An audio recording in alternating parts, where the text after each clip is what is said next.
अस्सलाम वालेकुम। इस वीडियो में सीबीसी टेस्ट जो होता है, जो बहुत ही कॉमन से टेस्ट है, मतलब कुछ भी अगर कोई इन्फेक्शन या कोई बीमारी हो तो डॉक्टर कहता है सबसे पहले सीबीसी करो, ताकि फर्दर इन्वेस्टिगेशन हो कि रियल असल में पेशेंट को है क्या चीज़। तो सीबीसी की रिपोर्ट कैसे पढ़ते हैं इस वीडियो में ये बताऊंगा मैं। और दूसरी बात ये है कि सीबीसी की जो मशीन होती है वो कितने टाइप्स की होती है और उसके अंदर प्रिंसिपल क्या होता है उसका, मतलब वो वर्क कैसे करती है ये बताऊंगा। और सीबीसी के पैरामीटर्स के बारे में डिस्कस करेंगे। और मैनुअल सीबीसी निकालने का क्या तरीका है, सिर्फ एक एचबी अगर मालूम हो जाए तो उससे मैनुअल सीबीसी कैसे निकालेंगे इस वीडियो में ये बताऊंगा। और भी बहुत सारे इंपॉर्टेंट पॉइंट्स हैं, तो ये वीडियो बहुत ज़्यादा इम्पोर्टेंट है। तो सबसे पहले सीबीसी की बात करें तो सीबीसी क्यों करते हैं हम लोग? मेजर सेल ऑफ ब्लड में जितने भी प्रेजेंटेड सेल्स हैं, कॉर्पसेल्स, आरबीसीज हो गया, डब्ल्यूबीसीज हो गया, प्लेटलेट हो गया, उनको मेजर करने के लिए। ये क्या है? एक रूटीन ब्लड टेस्ट है। रूटीन ब्लड टेस्ट मतलब आम ब्लड टेस्ट है जो कि अगर हर 3 महीने बाद भी करवाना चाहिए वैसे भी सीबीसी। उससे ये पता चलेगा कि एचबी कितनी है। और एचबी पता होना इसलिए ज़रूरी है क्योंकि एचबी कम हो तो एनीमिया या ज़्यादा हो तो पॉलीसाइथीमिया को इंडिकेट करेगा, यानी कि ओवरऑल हेल्थ का पता चलता है सीबीसी से। ठीक है। सेकेंड पॉइंट है gives an idea for further test, यानी कि एग्जांपल के तौर पे पैरासाइटिकल इन्फेक्शन है, सीबीसी में इओसिनोफिल्स बढ़े हुए आ रहे हैं।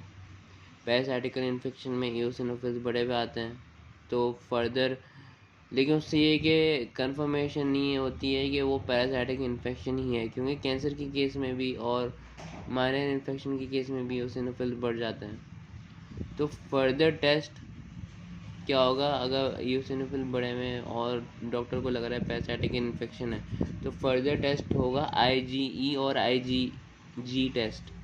ये जो एंटीबॉडी टेस्ट होते हैं फर्दर टेस्ट, ये मैंने एग्जांपल दे दिए जो कि सीबीसी से हमें पता चलता है कि फर्दर टेस्ट कौन सा करवाना है और क्यों करवाना है। ठीक है। उसके बाद पॉइंट नंबर 3, हमारे पास सीबीसी के लिए जो ब्लड सैंपल आता है वो हमारे पास पर्पल टॉप में आता है, यानी कि EDTA ट्यूब। ठीक है। Ethylene diamine tetra acetic acid. और फिर इसके बाद ये कि सीबीसी की ज़रूरत क्यों होती है? जब फीवर हो तब सीबीसी करवाया जाता है, ब्लीडिंग हो या नोज़िया, वॉमिटिंग, एलर्जी की केस में, इन्फ्लेमेशन की केस में, जॉइंट, बॉडी और मसल पेन की केस में। ठीक है। अब सबसे पहले कॉर्पसेल्स की बात करें। अगर सीबीसी में हमें आरबीसीज कम नज़र आए तो वो इंडिकेशन है एनीमिया की, ब्लड लॉस की, या बोन मैरो डिसऑर्डर की, या विटामिन B12 डिसऑर्डर हो गया। उसके अलावा फॉलिक एसिड हो गया। उसके बाद आयरन डेफिशिएंसी एनीमिया में भी आरबीसीज कम होते हैं और साथ ही साथ एचबी भी कम होता है। और उसके बाद हीमोलिसिस की केस में एंड फर्दर डिजीज़ेस। ये कुछ एग्जांपल्स थी जिससे आरबीसीज कम होते हैं, जिसमें आरबीसीज कम होते हैं। अब आरबीसीज बढ़ते कब हैं? हार्ट की कोई प्रॉब्लम हो गई या किडनी प्रॉब्लम हो गई, सही है, तो उससे आरबीसीज बढ़ते हैं। किडनी की प्रॉब्लम से आरबीसीज इसलिए बढ़े हैं क्योंकि आपको पता ही है कि किडनी एक हार्मोन रिलीज़ करता है जो कि बोन मैरो तक जाता है और सारे सेल्स जो हैं वो बोन मैरो में बन रहे होते हैं। तो एरिथ्रोपोइटिन जो किडनी से रिलीज़ होता है तो ये जाता है बोन मैरो तक। ये एरिथ्रोपोइटिन एरिथ्रोसाइट्स की प्रोडक्शन कराएगा। एरिथ्रोसाइट्स ये नाम है आरबीसी का, दूसरा नाम है एरिथ्रोसाइट्स। ठीक है। तो किडनी प्रॉब्लम हो तो एरिथ्रोपोइटिन ज़्यादा रिलीज़ होगी जिसकी वजह से आरबीसी इंक्रीज़ होगा। हार्ट प्रॉब्लम की वजह से इंक्रीज़ होगा। डिहाइड्रेशन की वजह से इंक्रीज़ होता है।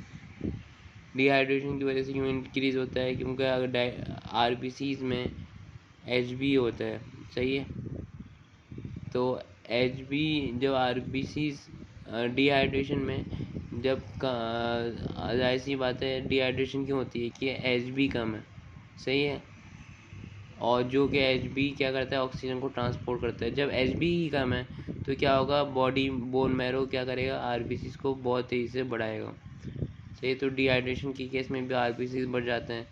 उसके अलावा polycythaemia means increase of HB in blood. जब एचबी बढ़ेगा तो आरबीसी भी बढ़ जाते हैं। सही है, क्योंकि एचबी जो है वो आरबीसी से ही जुड़े हुए होते हैं। एक एचबी एक ऐसा पिगमेंट है, रेड पिगमेंट, जो आरबीसी को रेड कलर देगा और ऑक्सीजन ट्रांसपोर्ट करता है टिश्यू तक।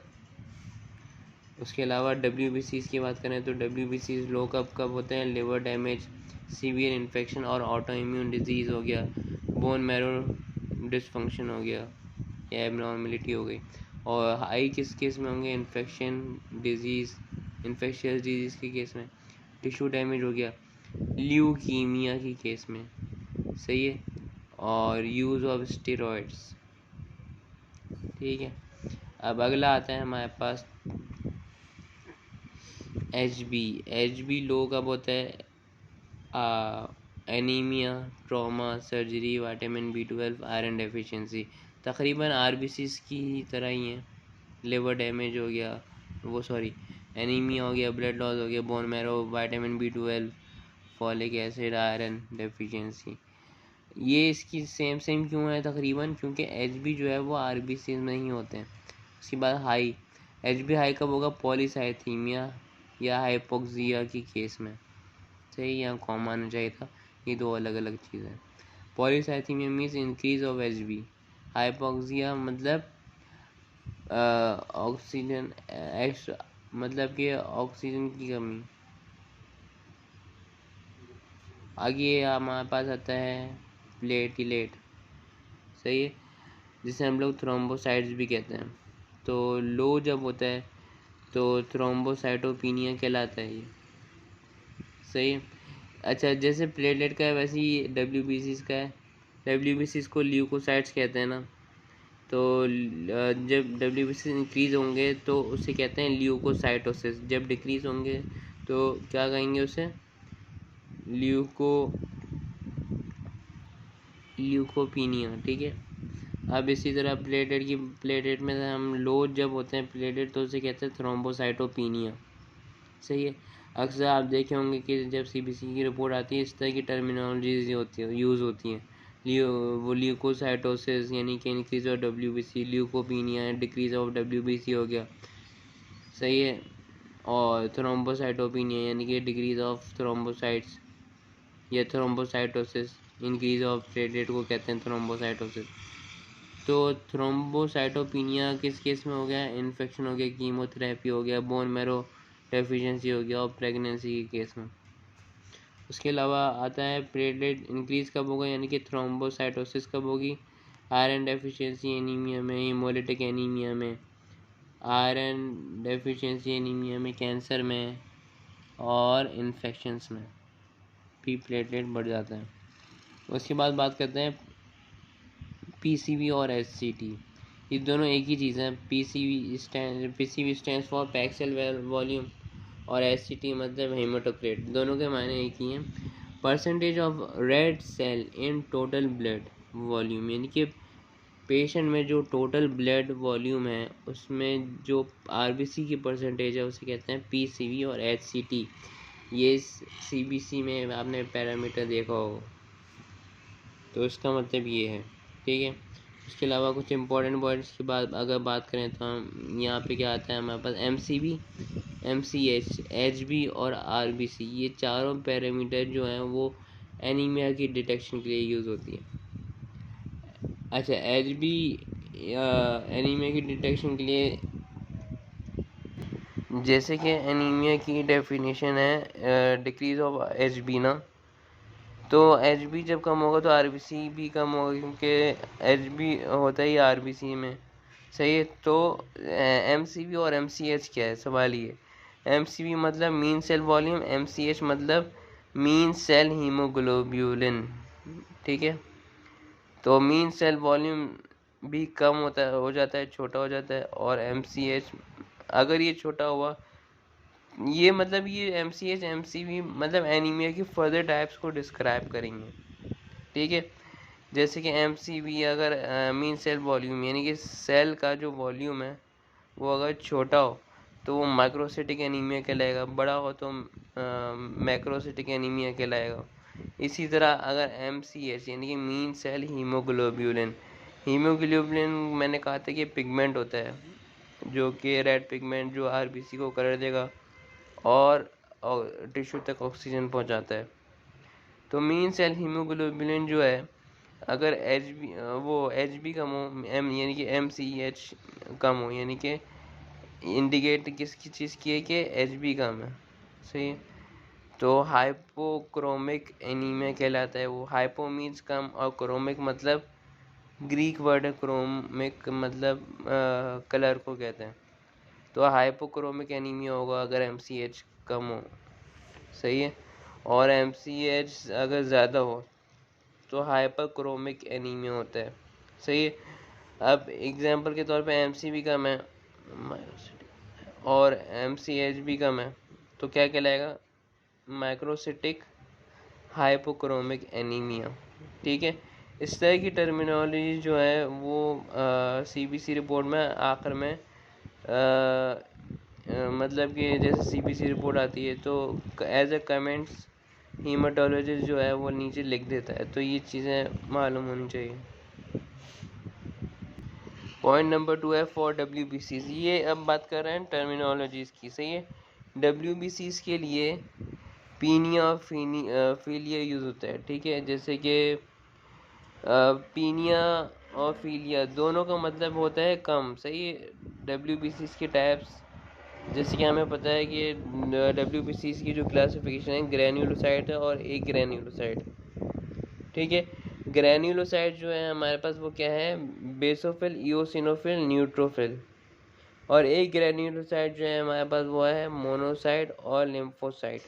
अच्छा, ये ग्रैन्युलोसाइट एक ग्रैन्युलोसाइट याद करने का एक निमोनिक्स ये है कि ग्रैन्युलोसाइट्स का जो है वो बेसोफिल, इओसिनोफिल, न्यूट्रोफिल है ना, तो BEN, B for basophil, E for eosinophil, N for neutrophil. Ben 10 जो कार्टून आता था आप उससे याद रख लें कि वो ग्रैन्युलोसाइट्स हैं। BEN, सही है, Ben. B for basophil, E for eosinophil, N for neutrophil. और एक ग्रैन्युलोसाइट के लिए मोनोसाइट और लिम्फोसाइट्स। ML एक यूनिट है, उससे आपको याद रहेगा कि एक ग्रैन्युलोसाइट्स हैं वो, यानी कि मोनोसाइट और लिम्फोसाइट, ठीक है। तो बात कर रहे थे हम लोग पीनिया और फीलिया की, सही है। पीनिया और फीलिया दोनों का मतलब देखो, जैसे न्यूट्रोफिल जितने भी ये WBC की टाइप्स हैं अगर वो इंक्रीज होते हैं तो उन सब के आगे साइटोसिस लगेगा। जैसे न्यूट्रोसाइटोस वो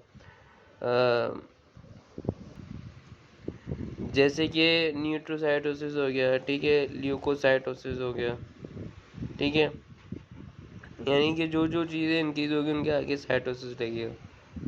और एक ग्रैन्युलोसाइट जो है उनके आगे फीलिया और पीनिया का दोनों का मतलब क्या है, कम होना, सही है। लेकिन पीनिया जो है वो एक ग्रैन्युलोसाइट के लिए इस्तेमाल हो रहा है, और एक ग्रैन्युलोसाइट में हमारे पास क्या है, मोनोसाइट और लिम्फोसाइट, ठीक है। तो अगर मोनोसाइट कम हो रहे हो तो उसे कहते हैं उसे हम कहेंगे मोनोसाइटोपीनिया, सही है। लिम्फोसाइट्स कम हो रहे हो तो लिम्फोसाइटोपीनिया। अब बात करते हैं ग्रैन्युलोसाइट्स की। ग्रैन्युलोसाइट्स में सब में क्या लगेगा, फीलिया लगेगा। न्यूट्रोफिलिया होगा, बेसोफिलिया हो गया, इओसिनोफिलिया हो गया, ठीक है।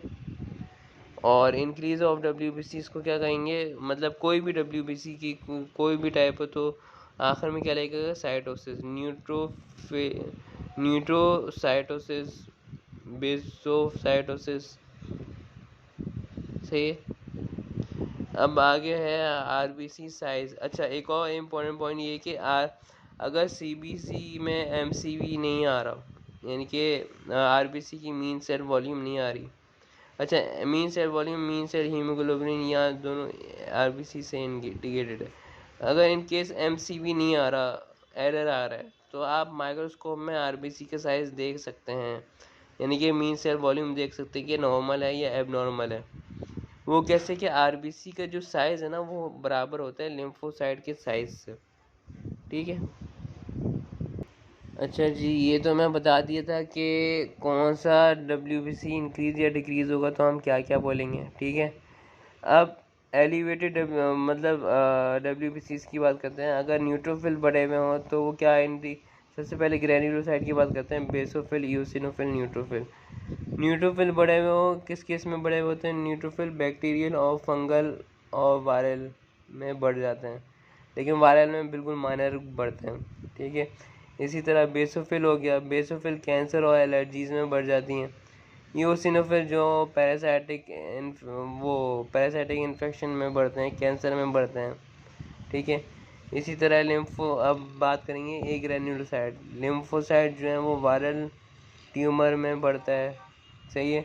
मोनोसाइड जो है वो ऑटो इम्यून डिजीज़ में बढ़ जाता है, जैसे कि ल्यूपस हो गया हमारे पास, ठीक है। उसके बाद आता है हमारे पास इमेच्योर WBC सीन इन। अच्छा, अब CBC में कभी कभार मतलब इमेच्योर WBC जो है वो होते हैं, वैसे नॉर्मली इंसान के अंदर बोन मैरो के अंदर होते हैं, ब्लड सर्कुलेशन में नहीं आते हैं। तो कभी कभी वो ब्लड सर्कुलेशन में आ जाते हैं, तो CBC पे वो चीज़ें भी आ जाती हैं कि ये वाला इमेच्योर WBC प्रेजेंट है। तो इमेच्योर WBC किन किन सूरतों में आते हैं हमारे पास? बोन मैरो की अगर कोई बोन मैरो में कोई ख़राबी आ जाए, या तो फिर ल्यूकीमिया यानी कि WBC का कैंसर को कहते हैं ल्यूकीमिया की केस पे, सेप्सिस की केस पे, बैक्टीरियल इन्फेक्शन, वायरल इन्फ्लेमेटरी, इन केसेस में हमें इमेच्योर WBC नज़र आ सकते हैं। उसके बाद एक सेल साइज कैलकुलेट माइक्रोस्कोपिकली, यानी कि सेल साइज को हम लोग माइक्रोस्कोपिकली कैसे कैलकुलेट करते हैं? वो ऐसे करते हैं कि फील्ड ऑफ डायमीटर, सही है। फील्ड ऑफ डायमीटर हमारे पास कितना होता है? नॉर्मली 5 mm होता है, सही है, divided by number of cells. Example के तौर पे नंबर ऑफ सेल्स 50 है, तो हमारे पास हम डिवाइड करेंगे तो हमारे पास आंसर ये आ जाएगा, सेल का साइज़ होगा ये 0.1 mm, सही है। अच्छा, अब सबसे लार्जेस्ट WBC जो है वो हमारे पास क्या है? मोनोसाइट है। सबसे स्मॉलेस्ट क्या है? लिम्फोसाइट है, ठीक है। अब CBC रिपोर्ट की अगर हम बात करें तो CBC रिपोर्ट कुछ ऐसे नज़र आती है। मतलब सबसे पहले न्यूमेरिकल्स होंगे उसमें रेटिक्स कुछ मशीन देती है, कुछ मशीन नहीं देती। 0.2 से 2% होता है नॉर्मल वैल्यू। WBC की नॉर्मल वैल्यू 4 to 11 एक्सपोनेंशियल 3 है। RBC की जो है वो 4 to 6 एक्सपोनेंशियल 6 है, ठीक है। HB जो है वो 12.5 से 16 ग्राम पर डेसीलीटर होना चाहिए, ठीक। और प्लेटलेट की जो है वो 150 से 400 एक्सपोनेंशियल 3, सही है। अब एक्सपोनेंशियल 3 का मतलब है 1000, यहाँ पे इसका मतलब है कि 6 0 लगा दो 1 के आगे, और यानी तो आगे हमारे पास आता है DLC, यानी कि डिफरेंशियल ल्यूकोसाइड काउंट, इसकी फुल फॉर्म है। यानी कि डिफरेंशियल यानी कि ल्यूकोसाइड में हम ल्यूकोसाइड के जितनी भी काउंट है, यानी कि टोटल WBC में हम डिफरेंशियल WBC को हम देख रहे होते हैं इसमें। तो न्यूट्रोफिल्स की जो नॉर्मल रेंज है वो हमारे पास क्या है? 50 to 70। लिम्फोसाइड कितनी है? यूसिनोफिल और मोनोसाइड की हमारे पास 2 to 6% है। सबसे कम हमारे पास बेसोफिल होता है, ठीक है। अच्छा, ये नॉर्मल रेंजेस जो हैं वो CBC की रिपोर्ट आप कभी देखें तो आगे नॉर्मल रेंजेस लिखी होती है और उससे पीछे एक्चुअल वैल्यूज़ लिखी होती है पेशेंट की, कि पेशेंट में इतनी है। तो आप लोग क्या कर सकते हैं? नॉर्मल रेंज, वो पेशेंट की जो रेंज आई होती है उसको नॉर्मल रेंज से कंपेयर करके आप लोग CBC रिपोर्ट पढ़ सकते हैं, ठीक है। अगर इन केस न्यूट्रोफिल ज़्यादा आ जाए तो मैं बता चुका हूँ कि क्या क्या हो सकता है। न्यूसिनोफिल ज़्यादा हो जाए तो पैरासाइटिक इन्फेक्शन हो सकता है, सही है। उसके बाद बात करते हैं RBC इंडाइसिस या एब्सोल्यूट वैल्यू, सही है। तो इसमें हमारे पास ये चीज़ें आती हैं, ये सब चीज़ें RBC से रिलेटेड होती हैं। MCV में बता चुका हूँ, मीन सेल वॉल्यूम को कहते हैं PCV/SCT। एक ही बात है, वो भी मैं बता चुका हूँ कि क्या चीज़ है। मीन सेल MCH भी बता चुका हूँ। MCHC मीन सेल हीमोग्लोब्यूलिन काउंट, यानी कि MCH एक सेल के बारे में, ये ओवरऑल सेल का हीमोग्लोबिन काउंट की बात हो रही है यहाँ पे, ठीक है। इसलिए इसकी दोनों की यूनिट अलग है। PG स्मॉल यूनिट है और ग्राम पर डेसीलीटर लार्ज यूनिट है, ठीक है। बाद में MCV MCH इन सब के फार्मूले होते हैं, और उसके अलावा कुछ और भी फार्मूले जो मैनुअल CBC में यूज़ होता है, यानी कि सिर्फ एक HB से हमने ये सब कुछ निकाल लिया, बहुत कुछ निकाल लेते हैं हम। तो वीडियो को एंड तक देखें।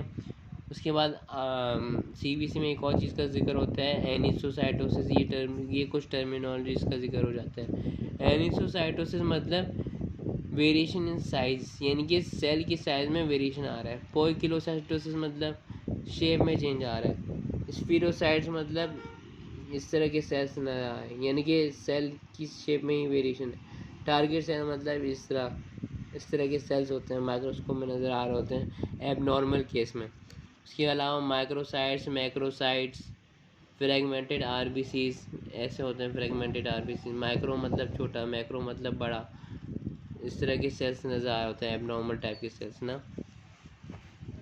अब आगे आता है हमारे पास CBC मशीन की टाइप। CBC जिस पे परफॉर्म करते हैं उसकी टाइप देख लें तो उसकी में सबसे पहले आता है 3 पार्ट मशीन, ठीक है। गिव WBC चाहिए। ये कौन कौन से WBC देता है? सिर्फ 3 WBC देता है, लिम्फोसाइट, न्यूट्रो और मोनो। बाकी जो है वो कैलकुलेशन से निकलती हैं। 5 पार्ट में ये कि ऑल DLC पैरामीटर दे देता है, सारे टाइप ऑफ WBC दे देता है 5 पार्ट वाली मशीन में। 7 पार्ट वाली मशीन में ये कि इसमें भी सारे DLC पैरामीटर देता है, प्लस रेटिक्स। मैंने कहा था ना कि कुछ मशीन देती है, कुछ मशीन नहीं देती। सबसे एडवांस मशीन जो है वो देती है, यानी कि 7 पार्ट वाली मशीन। उसके अलावा मिक्स्ड और इमेच्योर WBC भी ये मशीन दे देती है। 3 पार्ट्स में इमेच्योर WBC नहीं आएंगे, तो वो माइक्रोस्कोपिंग में देखना होता है अगर ल्यूकीमिया के कोई सिम्टम्स वगैरह पेशेंट में हों तो। अब इनकी प्रिंसिपल की बात करें कि ये वर्किंग कैसे हो रही है। जो CBC एनालाइज़र है जिस पे CBC टेस्ट होता है, ये काम कैसे कर रही है, सही है। तो ये इन 3 प्रिंसिपल पे काम कर रही होती हैं। सबसे पहले 5 पार्ट मशीन की बात कर लें तो 5 पार्ट में फ्लो साइटोमेट्री यूज़ हो रही है, जो कि हर सेल की फिज़िकल और केमिकल को डिटेक्ट करेगा, नेचर को डिटेक्ट करेगा, सही है। अच्छा, ये फ्लो साइटोमेट्री सिर्फ CBC एनालाइज़र में नहीं है, ये एक और एनालाइज़र में साइब्रो मशीन जो कि यूरिन को एनालाइज करता है, ठीक है। तो ये चीज़ भी बहुत इंपॉर्टेंट है, याद रखने वाली। उसके अलावा सेल सस्पेंडेड इन फ्लूइड, इसमें इसकी वर्किंग ये मैं बता चुका प्रिंसिपल कि फिज़िकल और केमिकल नेचर को डिटेक्ट करेगा, सही है मशीन। और इसकी वर्किंग क्या है? सबसे पहले सेल सस्पेंडेड इन फ्लूइड, यानी कि हम पर्पल टॉप में इसका जब सैंपल आता है हम कैप खोलेंगे और मशीन को सक करवाएंगे, ठीक है। तो मशीन से जो सेल्स जाते हैं सस्पेंडेड इन एक फ्लूइड में सस्पेंड होता है, यानी कि मिक्स होता है, और उसे कहते हैं आइसोटोनिक्स, या कोई भी कंपनी का हो सकता है। आइसोटोनिक फ्लूइड होता है, ठीक है। उसको मिक्स यानी कि ब्लड मिक्स हो रहा है इस फ्लूइड में, और फिर क्या होगा, वो इंजेक्ट होगा कहाँ पे? फ्लो साइटोमीटर पे क्या करेगा? फिजिकल और केमिकल नेचर पड़ेगा हर एक सेल की, सही। इससे हमारे पास CBC की पूरी रिपोर्ट आ जाती है मशीन में, पर हम वो उसको प्रिंट आउट करके निकाल लेते हैं, ठीक है। अच्छा, उसके बाद आता है वॉल्यूमेट्रिक इम्पीडेंस, ठीक है। वॉल्यूमेट्रिक इम्पीडेंस में क्या है? अच्छा, वर्किंग सबकी तकरीबन ऐसी सेम ही है, ठीक है। वॉल्यूमेट्रिक इम्पीडेंस में क्या हो रहा है? कंसंट्रेशन एंड वॉल्यूम, सेल की कंसंट्रेशन को नापेगा ये वॉल्यूमेट्रिक इम्पीडेंस, और सेल की वॉल्यूम को नापेगा, सही है। बाय इलेक्ट्रिकल इम्पीडेंस, यानी कि इलेक्ट्रिकल इम्पीडेंस के ज़रिए, जो कि impedance when suspended to fluid, यानी कि जब RBC यानी कि जो ब्लड है हमारा वो फ्लूइड में सस्पेंड हो जाए, जैसे यहाँ पे हुआ था, सस्पेंड फ्लूइड में सस्पेंड हो गया था। उसके बाद क्या होगा? इलेक्ट्रिकल इम्पीडेंस, इलेक्ट्रिसिटी प्रोड्यूस होगी, उससे क्या होगा? सेल की कंसंट्रेशन और उसकी वॉल्यूम को डिटेक्ट करेगा मशीन। उसके बाद आती है आखिरी लाइट स्कैटर टेक्निक। ये वो जितनी भी सेल्स हैं उनकी सरफेस की जो टेक्सचर है उसको डिटेक्ट करता है, ठीक है। उसके बाद आता है हमारे पास मैनुअल सीबीसी मेथड। इसमें क्या नीड है, जस्ट नीड एचबी तो मतलब एचबी निकालने का एक आसान मेथड भी ये है कि वो कॉपर सल्फेट से निकल जाता है। से एक बीकर में कॉपर सल्फेट लेंगे, उसकी कोई स्पेसिफिक ग्रेविटी होती है, वो मैं अगली वीडियो बनाऊंगा तो उसमें दिखाऊंगा, अभी इन शॉर्ट बोल रहा हूँ मैं। तो बीकर में कॉपर सल्फेट होता है और पे फिंगर को स्टेलाइज करके प्रिक करते हैं और फिर उसको ना बीकर के बिल्कुल बीच में डाल देते हैं। अब ब्लड का जो ड्रॉप है वो अगर पूरा नीचे बीकर तक सेटल डाउन हो जाता है तो इसका मतलब ये कि एचबी जो है वो ओके, यानी कि 12.5 या उससे अबव है, तभी आरबीसी का वो ब्लड का जो ड्रॉप है वो नीचे आके सेटल डाउन हो जाता है, सही है। तो उससे अगर हमें एचबी पता चल भी जाता है और सीबीएस एनालाइजर नहीं है और इस मेथड से एचबी पता चल जाता है, तो हमें पीसीवी और एससीटी कैसे निकालेंगे। पीसीवी एससीटी एक ही चीज़ है, एचबी मल्टीप्लाई बाय 3 करना है खाली, सही है। और आरबीसी है कैसे निकालते हैं एचबी से, एचबी को डिवाइड करना होता है खाली 3 से, ठीक है। ये बहुत ही इंपॉर्टेंट फार्मूले हैं और ये बहुत ही ऐसे फार्मूले हैं जो सबको पता होना चाहिए, स्पेशली जो स्टूडेंट्स एमएलटी या एमएलएस रिलेटेड हैं। उसके अलावा हमारे पास आता है एमसीवी का फॉर्मूला है PCV upon RBC multiplied by 10। MCHC का फॉर्मूला है हमारे पास Hb divided by PCV multiplied by 100। और एमसीएच का फॉर्मूला है हमारे पास Hb upon RBC multiplied by 10, ठीक है। तो आज की वीडियो ये इतनी थी, और वीडियो लाइक करें अगर वीडियो अच्छी लगी तो, और शेयर करें। इसमें जो पॉइंट्स थे वो बहुत ज़्यादा इम्पोर्टेंट थे, तो इसको अपने फ्रेंड्स के साथ भी शेयर करें, और ये आपके इंशाल्लाह वाइवा में भी बहुत काम आएगा। थैंक यू, अल्लाह हाफिज़।